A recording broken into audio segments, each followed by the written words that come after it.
In the last video we talked about the origins of Armenian people and mentioned few kingdoms. Today we will discuss about Armenian kingdoms and principalities that existed within and outside of Armenian Highlands. This video will be more of a quick look into each kingdom, their allies and enemies, and some of their kings. Since there is a lot of material to cover, more detailed videos will be done for each kingdom and their ruling dynasties in the future.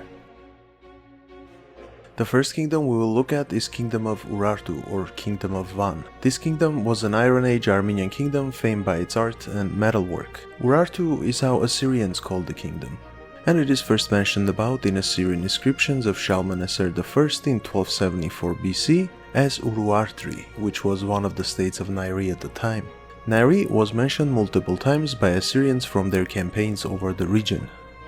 Urartu as a unified kingdom emerged in 858 BC by King Arame, and it quickly rose to power and became Assyria's rival. While in the first half of 8th century BC Assyria fell into stagnation, Urartu became a power to be reckoned with. Both kingdoms struggled to stay ahead of each other and fought numerous times before both eventually collapsed.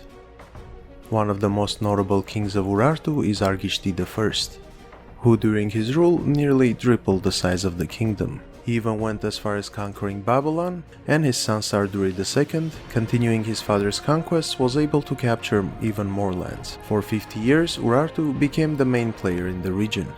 However, after their reign, Assyria was able to push them back north once again. Argishtid I built the Yervanduni fortress in 782 BC, which marks Armenia's current capital, Yerevan's birth. After collapse of Urartu and emergence of mighty Achaemenid Empire in the region, Armenia became a satrapy which was controlled by Orontid, or in Armenian Yervanduni dynasty. Members of the dynasty ruled Armenia from the 6th century to at least 2nd centuries BC. First as clan kings or satraps of Median, then Achaemenid empires. Later, after the collapse of Achaemenid Empire, as rulers of an independent kingdom. After that, as kings of Sophene and Komagene, which eventually succumbed to the Roman Empire later on. Xenophon mentions of Armenian king Tigranes, an ally of Cyrus the Great, with whom he hunted. Xenophon also mentions while in his travels he came across villages that spoke only Armenian, while others also spoke some Persian. The imperial administration also used Aramaic, Old Persian, and some Greek in their inscriptions. The Orontids or Yervandunis established their supremacy over Armenia around the time of Scythian and Median invasion in 6th century BC. Cyrus the Great of Persia and Tigranes Orontid with united forces killed Media's king. Armenian historian Moses of Koran called him the wisest and the most powerful and bravest of Armenian kings. One of the important things to note about Yervanduni dynasty is that it was during their reign when Alexander the Great started his campaign. I came across many documentaries where they show Armenia as part of the empire. However, Alexander did not enter Armenia. He appointed a satrap to govern Armenia and sent him there, who returned empty-handed, stating they have no authority over Armenia. Historians such as Pompeius Trogus mention this in great detail, but we'll cover about this in the future. Here is how it might have went down. We shall take your castle by force.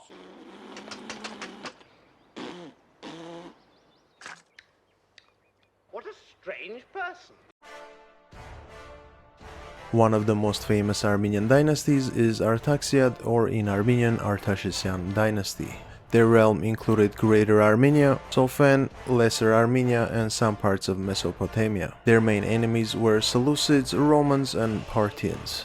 According to Strabo, Artaxias, or in Armenian Artashes, and Zariadres of Sophene conducted a coup after Seleucids lost the Battle of Magnesia in 190 BC and overthrew Orontid dynasty, establishing Artaxiad dynasty rule over Armenia. According to some historians, they were related to Orontid dynasty and held high ranks in Orontid army. Artaxias I is a very important figure in Armenian history since he was able to unite all Armenian-speaking regions into one kingdom, which were otherwise under different rulers and kingdoms at the time. This is mentioned by Strabo, who writes of his conquests. Although Armenia was not affected by conquests of Alexander the Great, the Greek culture and the language became very popular in royal courts. This can be seen by their minted coinage and inscriptions in ancient Greek. Artaxiad also built boundary stones reminiscent of Achaemenid models in Aramaic script, claiming royal power over the region. It is important to note that Armenia had a short-lived empire under the Artaxiad rule and its ruler Tigranes II the Great. During his reign, Armenia became the most powerful state east of Rome. Their decline, however, was rather bloody, a true Game of Thrones-like scenario. The kingdom at the end was divided between pro-Roman and pro-Parthian parties, until it became a Roman protectorate under Emperor Augustus. Following the collapse of Artaxiad dynasty, a branch of Arsacids of Parthia established their rule in Armenia, which lasted until 428 AD. This was a time when Romans and Parthians were playing 5D chess and were trying to make Armenia their ally and establish a buffer zone between the two. Oftentimes Armenia switched sides, depending who was ruling the kingdom, and provided an edge for the side it was on. One of the most notable changes in Armenia was conversion of Christianity. In 301, Gregory the Illuminator converted King Tertatus III and his royal court, thus making Armenia the first country/kingdom to adopt Christianity as a religion. In 405 AD, Mesrop Mashtots, an Armenian linguist and statesman, invented the Armenian alphabet that is still used today. Decline of Arsacid started with the growing of Sassanid and Byzantine empires. As always stuck between the two mighty empires, Armenia tried to play 5D chess again in hopes of staying independent, but was partitioned between the two, not once but twice. Second time being the final nail in a coffin and losing independence until Bagratid dynasty in 639 AD. It is worth mentioning that Arsacids and Bagratids were still considered the rulers and keepers of the Armenian lands, whether under Byzantines or Sassanid rule. However, in this period, they did not hold any title of a king. Following the collapse of Sassanid Empire and Arab Umayyad and Abbasid rule in Armenia for a couple of centuries, Ashot I of Bagratuni dynasty was able to reclaim independence and establish the Armenian Kingdom once again. Both Byzantines and Abbasids were eager to have Armenia as a buffer between the two empires and often tried to win favors against each other with a de facto Armenian king. During the rule of Bagratids, Armenia flourished in every aspect. Under their rule, Armenia became a strong economic hub with its multiple capitals. Ani was a cultural and economic center of Armenia until the fall of the kingdom. In 867, with the accession of half-Armenian Emperor of Byzantium Basil I, who weakened the Abbasids by his campaign, created favorable grounds for the Armenian high noblemen to seek independence from cruel Abbasid rule. Bagratid successfully used the rivalry between the Byzantines and Abbasids in their advantage and expelled the Arab rulers from the Armenian lands, who kept attacking the kingdom again and again. Other Armenian noble families also fought for the crown, but Bagratids came on top at the end. Things changed, however, after Basil I. The Byzantine Empire began slowly approaching the Armenian kingdom. Both the external and internal fightings led to the kingdom's downfall. In 1044, the Byzantines tried invading the capital Ani twice and failed. However, in 1045, the governor of Ani, the Catholicos Petros Getatarts, surrendered the city. Ani was annexed into the Byzantine Empire and the Kingdom of Armenia was no more. The Kingdom of Cilicia was located outside of Armenian Highlands. The principality formed in the year of 1080 by a revolt against the Byzantines, when the last Armenian king of Bagratids, Gagik II, was assassinated by the Greeks. Armenian Cilicia's founder is Reuben I, when he rallied all the supporters of Gagik II under his banner and began the campaign against the Byzantines.